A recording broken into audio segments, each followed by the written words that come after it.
یعقوب بن محمد خراسانی سے مروی ہے، فرماتے ہیں کہ میں اپنے شہر سے سیاحت اور توکل کے ارادے سے چلا اور اسی حالت میں بیت المقدس تک پہنچا اور بنی اسرائیل کے ایک غار میں بہت دنوں تک رہا، کچھ نہ کھایا نہ پیا، یہاں تک کہ موت کے قریب پہنچا۔ اسی حالت میں دو راہبروں کو میں نے سیر کرتے دیکھا اور پراگندہ بال اور گرد آلود تھے۔ میں ان کے پاس گیا اور سلام کیا اور پوچھا کہ تم کہاں جا رہے ہو؟ انہوں نے کہا ہمیں معلوم نہیں۔ میں نے پوچھا کیا تم جانتے ہو کہ تم کہاں ہو؟ کہا ہاں، ہم اللہ کے ملک میں اس کے سامنے ہیں۔ میں اپنے نفس کی طرف متوجہ ہوا اور اسے ملامت کرنے لگا اور کہا یہ دونوں راہب باوجود کافر ہونے کے توکل پر قائم ہیں اور تو قائم نہیں ہوتا۔ پھر ان سے کہا تم اپنے ساتھ رہنے کی اجازت دے سکتے ہو؟ انہوں نے کہا بہتر ہوگا انشاءاللہ۔ چنانچہ ہم تینوں چلے۔ جب شام ہوئی تو وہ دونوں اپنے معبود کی عبادت کرنے لگے اور میں اپنے معبود کی جانب متوجہ ہو کر کھڑا ہوا اور مغرب کی نماز میں نے تیمم سے ادا کی۔ وہ مجھے مٹی سے تیمم کرتے دیکھ کر مسکرائے۔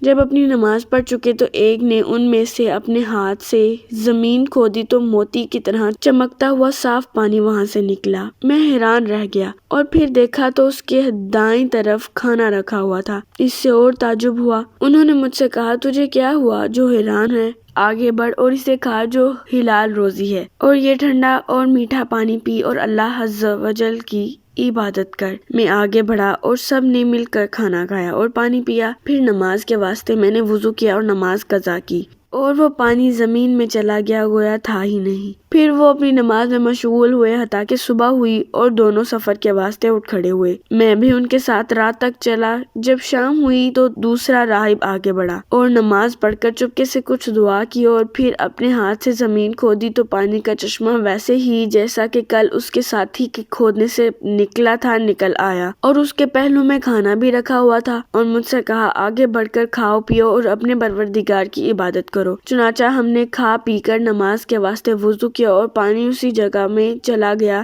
گویا تھا ہی نہیں۔ جب تیسری شب آئی تو انہوں نے کہا اے محمدی یہ رات تیری ہے اور آج تیری باری ہے۔ فرماتے ہیں کہ مجھے اس قول سے شرم آئی اور دل میں ایک سخت حالت طاری ہوئی۔ میں نے کہا انشاءاللہ اچھا ہی ہوگا۔ پھر ان سے ہٹ کر ایک طرف گیا اور 2 رکعت نماز پڑھی اور کہا اے میرے مولا، اے میرے مالک، تو جانتا ہے کہ میرے گناہ بہت ہیں جن کی وجہ سے تیرے نزدیک میرا رتبہ اور جاہ نہیں اور نہ میرا منہ اس قابل ہے، لیکن میں اس وجیح و کریم بڑے مرتبے والے محمد صلی اللہ علیہ وسلم کے وسیلے سے مانگتا ہوں کہ مجھے ان لوگوں کے سامنے شرمندہ نہ کیا جائے۔ جب میں دعا سے فارغ ہوا تو میں نے دیکھا کہ ایک چشمہ جاری ہے اور میرے پہلو میں کھانا رکھا ہوا ہے۔ میں نے ان سے کہا آگے بڑھ کر اللہ کے فضل سے کھاؤ پیو۔ چنانچہ وہ آگے بڑھے اور ہم تینوں نے کھایا اور پیا، ہر حالت میں اللہ کا شکر ادا کیا اور اسی حالت میں رہے کہ میری دوسری باری آئی۔ پھر میں نے پہلے ہی کی طرح دعا کی اور پانی کا چشمہ نکل آیا اور کھانا بھی حاضر ہو گیا۔ جب تیسری باری آئی اور میں نے اسی طرح دعا کی تو 2 آدمیوں کا کھانا آیا اور انہی کا پانی آیا۔ میرا دل ٹوٹ گیا۔ انہوں نے کہا اے محمدی یہ حادثہ تم پر کیوں پیدا ہوا؟ کیا تم اپنے کھانے میں نقصان نہیں دیکھتے ہو؟ میں نے کہا تمہیں معلوم نہیں ہے کہ یہ امر اللہ ہی کے اختیار میں ہے،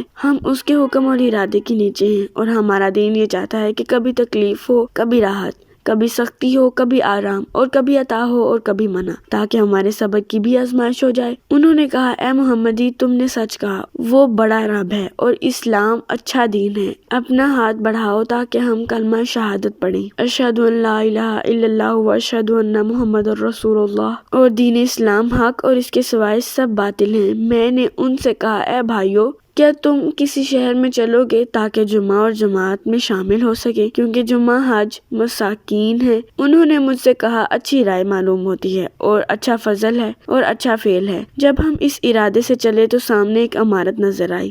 اندھیری رات تھی، غور سے دیکھا تو ہم بیت المقدس میں تھے۔ ہم اس میں داخل ہوئے اور ایک مدت تک اس میں مقیم رہے، اللہ کی عبادت کرتے رہے اور ہمارا رزق ایسی ہی جگہ سے بہم پہنچتا تھا جس کا گمان بھی نہ تھا، حتیٰ کہ دونوں ساتھی وہیں رحمت حق کو پہنچے اور مر گئے۔